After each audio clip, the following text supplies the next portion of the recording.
આજનો આપણો ટોપિક છે ઓઝોન સ્તરનું વિઘટન. બહુ પૂછાય છે ઘણી વખત, શોર્ટ નોટમાં પૂછાય છે, તમને ઘણી વખત નાના નાના પ્રશ્નોમાં પણ પૂછાઈ જાય છે. ઓઝોન સ્તરનું વિઘટન આમ પણ સમજવા જેવો ટોપિક છે, કારણ કે આપણે જે પૃથ્વી ઉપર રહીએ છીએ અને જે ઓઝોન છે એ કેવી રીતના કામ કરે છે, કુદરતે કેવું મિકેનિઝમ આખું માણસને અથવા તો દરેક સજીવને જીવાડવા માટે કેટલું જબરદસ્ત મિકેનિઝમ બનાવ્યું છે એ સમજવું હોય તમારે તો ઓઝોન સ્તરનું તમે સમજો. ઓઝોન સ્તરને તો તમને ખબર પડે. જેમ કે આ એક આપણને ખબર જ છે કે આ શું છે, આ આપણા પૃથ્વી માતા છે.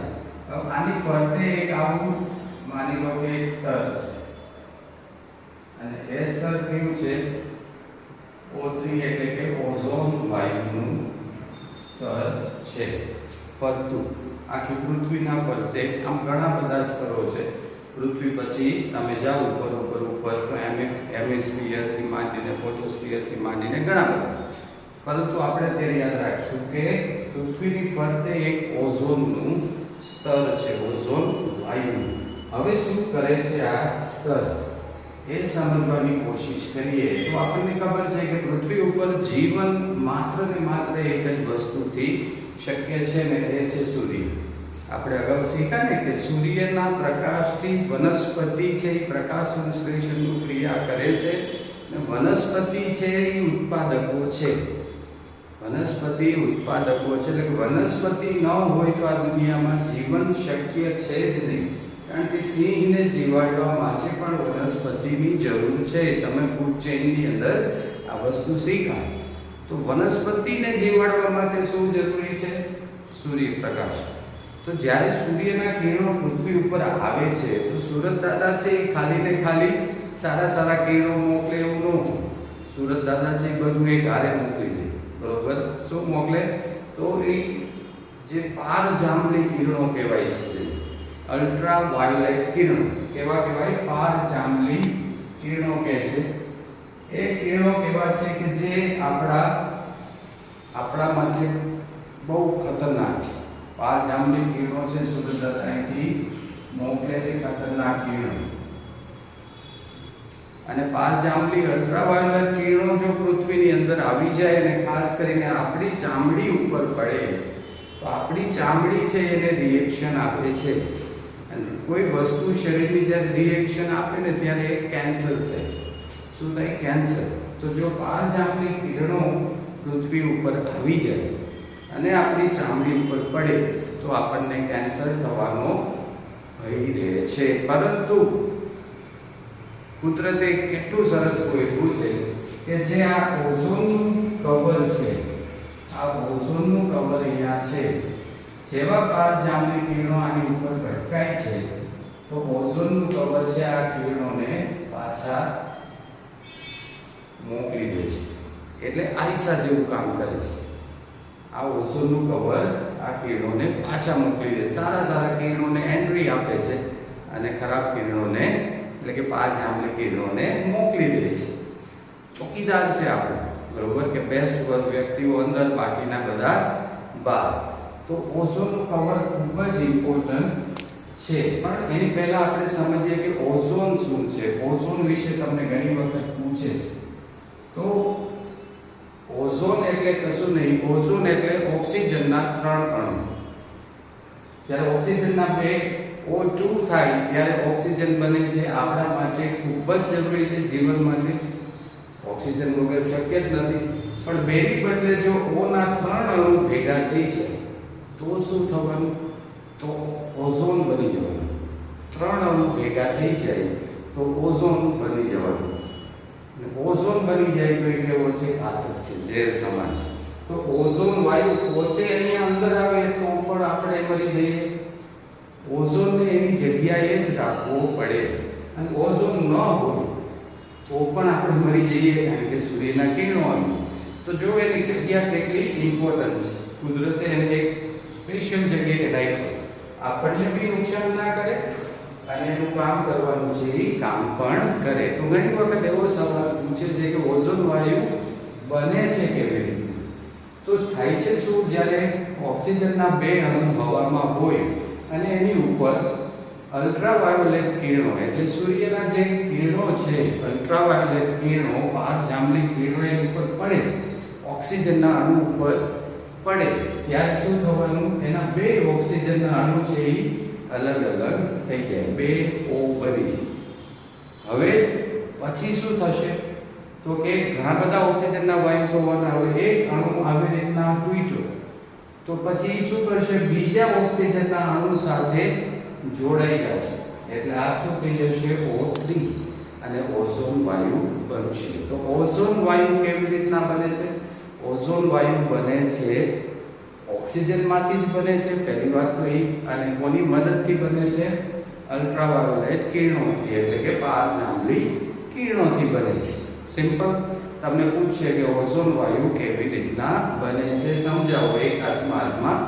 પૂછી નાખે તો આપણે આટલું સમજાવી દેવાનું સાથે સાથે એક વસ્તુ યાદ રાખવાનું આપણે વાત થઈ કે ઓઝોન સ્તર છે એ સૂર્યના પારજાંબલી કિરણોથી આપણી રક્ષા કરે છે અગાઉ આપણે હમણાં જ કીધું કે જે ખતરનાક કિરણો આવે છે એને પાછા મોકલી દે છે પારજાંબલી કિરણો કેવા હોય છે ખૂબ જ ઘાતક હોય છે આપણા માટે ખાસ કરીને મનુષ્યો માટે તો ઘાતક છે જ અલ્ટ્રાવાયોલેટ કિરણો અને સાથે સાથે ચામડીનું કેન્સર પણ થઈ શકે હવે માની લો કે ઓઝોન કવર તૂટી જાય અથવા તો ન હોય અને સૂર્યનો પ્રકાશ જો જ્યાં પડે ને ત્યાં કેન્સર થાય મોડે બધે ચાકા પડવા માંડે અહીંથી મંડે ચામડી લેડીઝને તો બહુ તકલીફ થાય છોકરીઓ અઘરું થઈ જશે ફ્યુચર તો ભવિષ્યમાં આપણે સ્પાઈડરમેન જેવા કપડાં પહેરવા પડશે એવું લાગે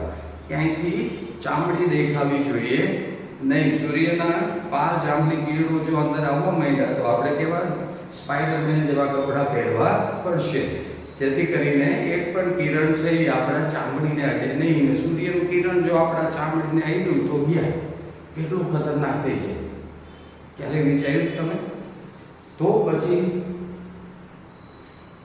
આ 1980 બહુ મહત્વનું વર્ષ છે 1980 માં ખબર પડી કે ઓઝોનનું કવર છે ને એ તૂટે છે ધીરે ધીરે ઓઝોનનું કવર તૂટી રહ્યું છે અને આ ઓરિજિનલ ફોટો છે ઘણું બધું તૂટી રહ્યું છે જેવું તેવું નાનું એવું ગાબડું નથી આમ નાનું ગાબડું પડે તો વાંધો નહીં મોટું અને અત્યારે તો ઓસ્ટ્રેલિયા ખંડ જેવું ગાબડું પડી ગયું છે તો આ ગાબડું જો મોટું થઈ જાય મીન્સ ઓઝોનનું કવર સાવ તૂટી જાય તો પૃથ્વી ઉપર રહેવું આપણામાં છે મેં તમને કીધું કાં તો ટનલમાં રહેવું પડશે અંદર જમીનની અંદર અને કાં સ્પાઈડરમેન જેવા કપડાં પહેરીને રહેવું પડશે તો પછી આ ઓઝોનના કવરને તોડ્યું કોણે શું એવી ઘટના બની કે ઓઝોનનું કવર છે એ તોડ્યું કોણે તોડ્યું અત્યારે હજારો લાખો વર્ષથી તો હતું પણ જે કાંઈ કુદરતની અંદર હજારો લાખો વર્ષથી હતું અને એને ડિસ્ટર્બ કરવાનું કામ માત્ર ને માત્ર એક જ પ્રાણી કુદરતમાં કરે છે કોણ કયું પ્રાણી કરે છે મનુષ્ય આપણે મહાન છીએ આપણે સિવાય કોઈ કુદરતને ચીટિયા ભરે નહીં ડિસ્ટર્બ કરે નહીં આપણે પૂરી રીતના કુદરતની પાછળ પડ્યા છે તો ઓઝોનના કવરને તોડવામાં પણ આપણો મોટો ફાળો છે તો આપણને થશે કે ભાઈ કોણ તોડે છે સાહેબ નામ આપો એક વખત એટલે આપણે એને પકડીએ તો તમે તોડો છો તુંય તોડે છે ના મેં ક્યારે સાહેબ ઓઝોનનું કવર કર્યું હું તો ક્યારે ગયા નથી ત્યાં સળિયા ભરાવવા પાલા મારવા ઓઝોનનું કવર તો હું ક્યારે તોડું તો જેની ઘરે ફ્રીજ છે જેની ઘરે એસી છે અને ખાસ કરીને અગ્નિશામક એટલે કે જે ઓલા બાટલા આપણે અગ્નિશામક માટે વાપરીએ આ બધાની અંદર એક ગેસ આવે છે ને એ ગેસ છે CFC આખું નામ છે ક્લોરોફ્લોરોકાર્બન આ ગેસ છે એ એસી માંથી નીકળે છે ઉપર જાય છે ફ્રીજ માંથી નીકળે છે ઉપર જાય છે અગ્નિશામકો માંથી નીકળે છે ઉપર જાય છે ગેસ તો બધા ઉપર જ જવાના અને આ ગેસ છે ને એ ઓઝોનનું દુશ્મન છે એ તોડે છે કવરને તો તમારી ઘરે ફ્રીજ છે તો તમે તોડો છો, તમારી ઘરે એસી છે તો તમે તોડો છો.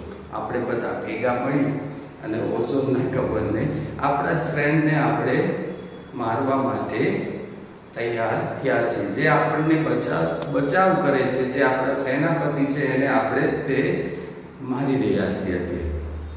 તો CFC ગેસ યાદ રાખજો, ક્લોરોફ્લોરોકાર્બન, બીજા બી થોડા ગેસ છે, 4, 5, 6 બીજા ગેસ બી છે જે ઓઝોન કવરને અસર કરે છે, પણ સૌથી વધારે CFC ગેસ ઓઝોનને અસર કરે છે, તોડે છે. ક્યાંથી મળે છે તમને પૂછશે તો એસી, ફ્રીજ, અગ્નિશામકમાંથી આ ગેસ આપણે મળે છે. CFC ગેસ ઓઝોન કવરને સૌથી વધારે તોડે છે. એની ઉપર ઇન્ટરનેશનલ સંસ્થાઓએ ઘણું બધું પ્રતિબંધ મૂકવાની કોશિશ કરી છે, પણ આપણા પ્રતિબંધો તો બધા કેવા હોય તમને ખબર છે. સરકારોના પ્રતિબંધો હોય ને એ હાસ્યાસ્પદ હોય, આપણને બહુ હસવું આવે. એ શું કહે છે, તમે તમાકુ ન ખાઓ, એમ કહે છે ને કે તમાકુ ખાવાથી કેન્સર થાય છે, સિગરેટ પીવાથી કેન્સર થાય છે. અમે તમને બચાવવા માંગીએ છીએ કે તમે ન ખાઓ. અમે ફોટો છાપીએ છીએ, ઉપર અમે લખીએ છીએ. અરે ભાઈ, ખરેખર બચાવવા માંગો છો તો તમાકુની કંપનીઓ, સિગરેટની કંપનીઓ બેન કરી દો ને, મળે જ નહીં. તમાકુ ખાવાના નથી, કેન્સર નથી. પણ સરકાર ઈચ્છે છે કે તમને કેન્સર થાય. શું કામ? તમને કેન્સર થશે તો તમે એની હોસ્પિટલોમાં જશો, એની બીજી ઇન્ડસ્ટ્રી પણ ચાલશે. એની પાસે બધી ઇન્ડસ્ટ્રી છે. તમાકુની જ ઇન્ડસ્ટ્રી છે એવું નથી, એની પાસે મેડિકલ ઇન્ડસ્ટ્રી બી છે. તો સરકારના પ્રતિબંધથી કોઈ દિવસ આ શક્ય છે ને. એવા કેટલા પ્રતિબંધો તમે જોયા છે કે ભાઈ આ ન કરવું, પબ્લિકને આપે અને પછી કે હવે આ ન કરવું જોઈએ. અરે આપો જ છો, શું કામ ન કરવું જોઈએ ને? તમને ખબર છે ને, તમે પાવરમાં બેઠા છો, બુદ્ધિશાળી માણસો છો, તમે સમજુ માણસો છો, અને જવાબદારી તમને સોંપી છે, તમે જવાબદાર માણસ છો. અને તમને તાકાત અમે જ આપી છે કે આ તમતારે તમને એવું લાગે કે અમારા માટે યોગ્ય નથી, બંધ કરો,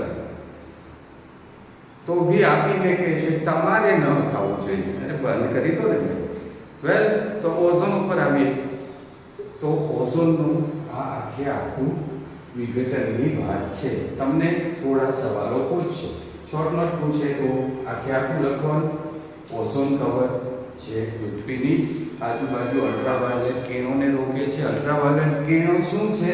અલ્ટ્રાવાયોલેટ કિરણો ખૂબ ઘાતક છે, ચામડીનું કેન્સર થાય છે. ઓઝોન કવર શું છે? આ રીતના ઓઝોન બને છે. અને ક્યાંથી આવે છે? માફ કરજો, કેવી રીતના તૂટે છે ઓઝોનનું કવર? તો આવી રીતના તૂટે છે. બરોબર, થોડા ઈઝી છે.